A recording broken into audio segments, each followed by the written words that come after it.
Hey everyone, it's Jared here, and today we're going to talk about drum chops.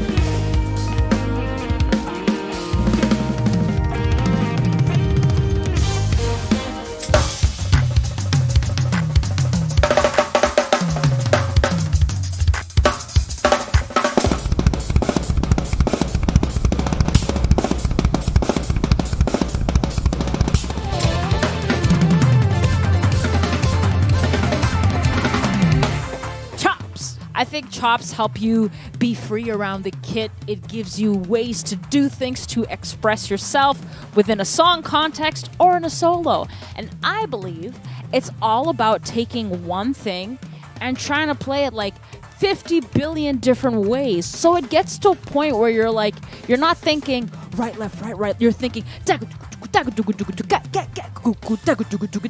You're hearing this term where other drummers are saying, well, that drummer has great chops, or I'm working on my chops. And then you hear some older school drummers, some older school pros saying, don't worry about chops. It's all about the groove. Don't waste your time with that. Hey, Jared, weren't you one of those drummers that said that? I remember specifically. No. Chops. I never said that. So today I've written out 6 different drum chops that are geared towards helping you develop your technical proficiency within these patterns. They flow nicely around the kit and you can utilize them in many, many different ways. I'd highly recommend you choose one of these afterwards and spend lots of time developing your chops within that pattern.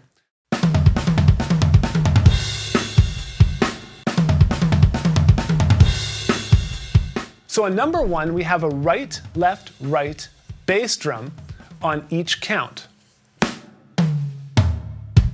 That happens 3 times. On the final 4th rotation, we leave out the bass drum and we do 2 hits on the floor tom. So nice and slowly, why don't you air drum this with me and you can kind of see how it all comes together.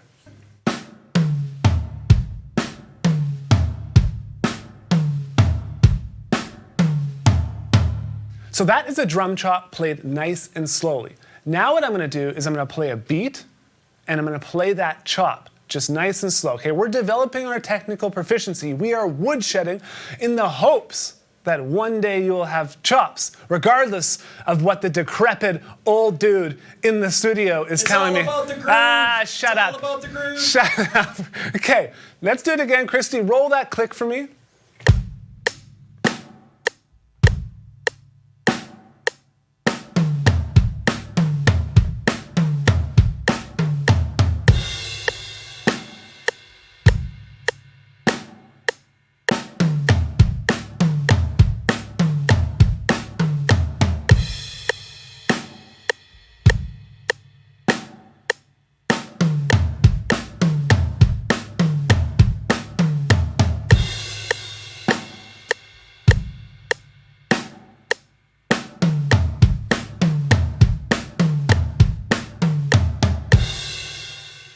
And now we'll roll the click again, and I'll play it a couple times for you at 100 beats per minute, meaning each one of the clicks you're hearing is a quarter note.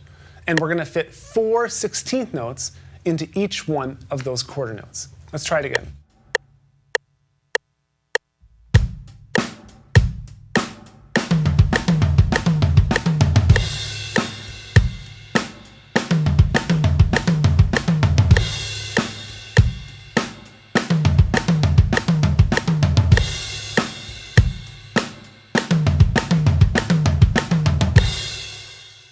So that is the first chop, and I like it because the left hand just stays up here in the high tom and the right hand just goes between the snare and the floor tom. So it's really simple just to get you started developing your drum chops. And this is what I love to do, is learn one pattern and go as deep as I can with it. So now let's move on to number 2.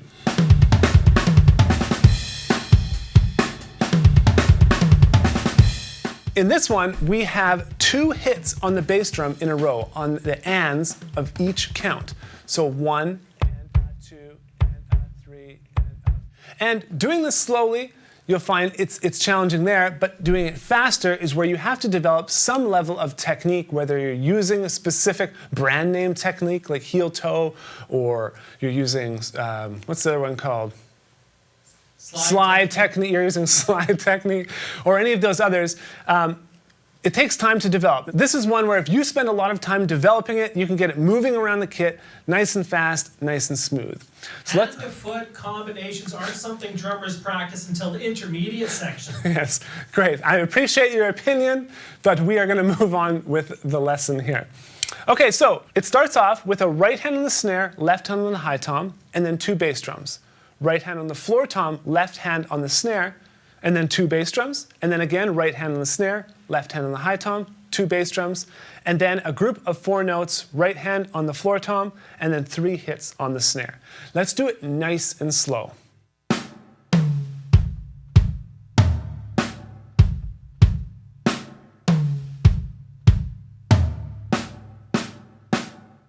So now let's put on the metronome at 100 beats per minute, and I'll show you how it sounds in time.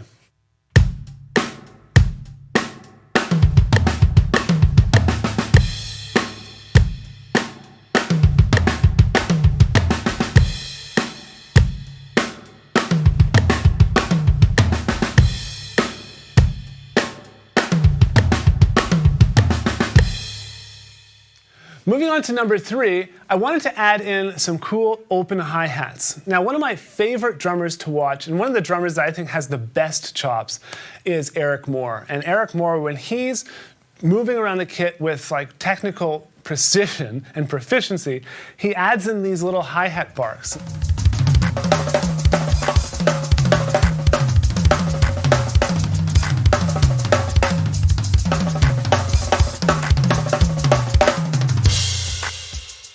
As a new drummer, you might see this and be like, how does he even do that? How do I develop that? So I wanted to throw in a couple. The next one after this also has those hi-hat barks, but I wanted to throw in a couple with this in there. So I'm just going to go through the sequence of this nice and slow.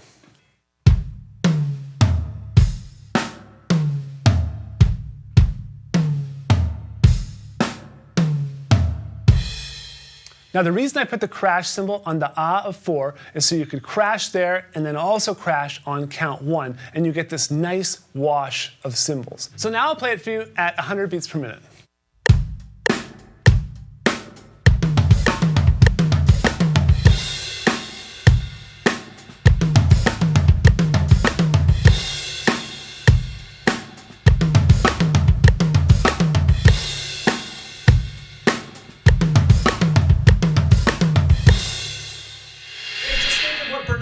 Would be thinking about a lesson like this for beginners. Bernard Purdie would be thinking about how many chops he has, because he pretty much invented the Purdie shuffle. So I think when it comes to chops, that guy's got him. That guy's got him for days. Let's talk about the next one. The next one is fun. Again, a little bit Eric Moore-ish.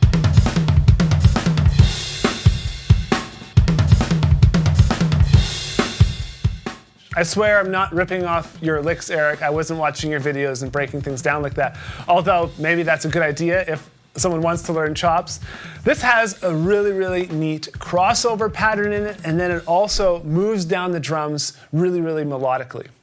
And so I'll play it for you nice and slow.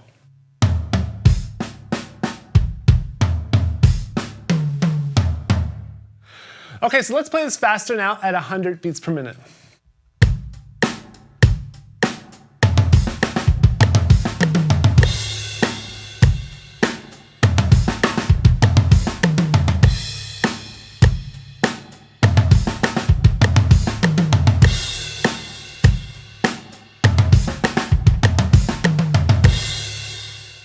So now let's move on to number 5.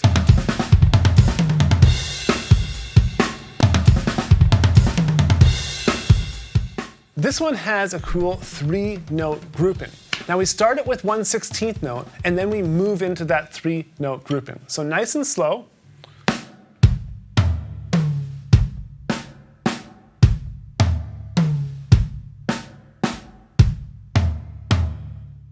Yeah, so these don't really sound like chops. When are they going to start sounding like chops for beginners?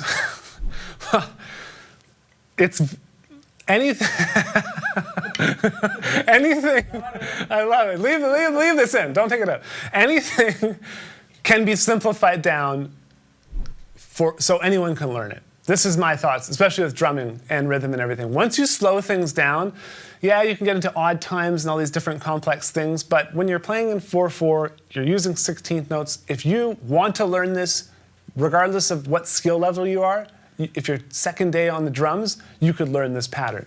So let's play this at 100 beats per minute.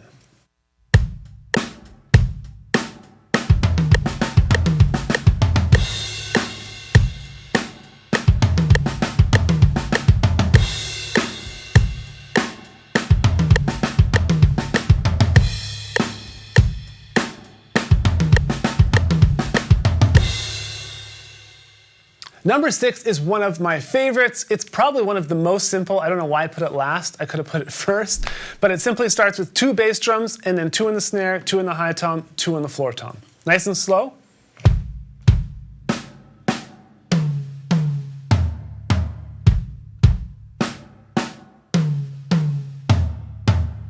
So let's play it at 100 beats per minute.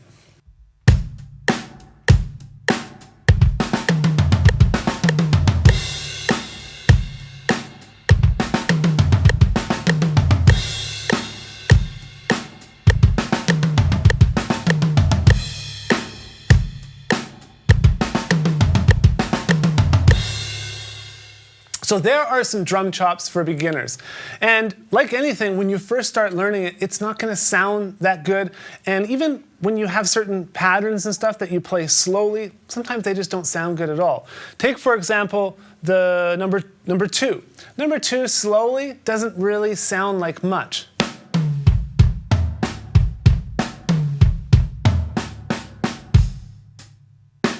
But play it a little bit faster.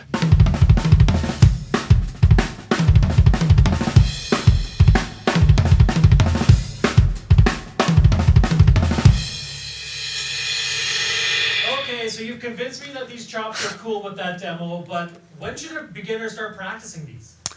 You can start practicing these at any time you want. Really, it's about having fun, staying on the instrument. If you're just getting started playing, you need to kind of figure out where you want to go with your drumming. You need to try different things.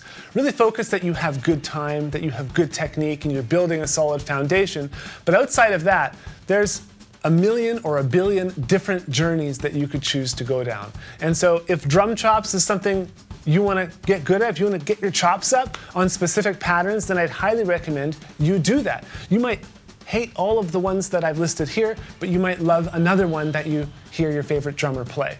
And so I'd really encourage you just to focus on developing technical proficiency. Make sure what you play sounds good. This is something, after 24 years of drumming myself, I'm still working on almost every single day. I told my kids the other day when we were sitting at the table and they asked me why I still practice drums. And because they think I'm really good. And I said, well, to be honest with you, I actually think I'm worse now than when I first started. And I've been practicing for 24 years. And so I started thinking about that. I'm like, that's a really weird mindset to have. But I think you'll find that as you dig into this instrument more and as you play and learn a lot, that you're going to find out you just don't know as much as you think you did when you first started. And so if you're just starting out now, you might get one of these down, you might develop chops within it, and you might be on top of the world for a day. But the next day, something else is going to come, and you're going to have to learn that. And the next day, something else, and the next day, something else. And you'll find that the more you know, the more you realize you don't know. And so I just really encourage you to have fun, enjoy the journey, whether you practice this or something else. I'd really recommend you subscribe to this YouTube channel here. Make sure you hit that bell and all that kind of stuff, and you can get all the notifications for our lessons, because we really are here to just help you enjoy your drumming journey even more. So thank you so much for watching this lesson, and I hope to see you again very soon.